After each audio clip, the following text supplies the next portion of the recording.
силерге ыраазымын. Бул жарык дүйнөгө алып келген апакем балдар үчүн бардыгына даяр экен. Ак сүтүңөрдү актайт бекем, көп жашагыла өмүрдө өкүнбөй, көрө албастарга көңүл бөлбөй. Асылым жаным апам сүйүүсүзгө чексиз, сиз аны жакшы билесиз. Белгилеп айтып кетемин тирүүсүндө атенин кадырына, баркына жетели. Жакшы сөздөрдөн, кептерден айтып кетели.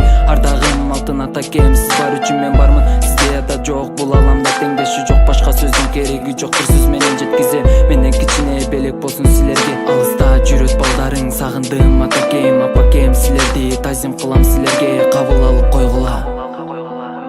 Ак булут учат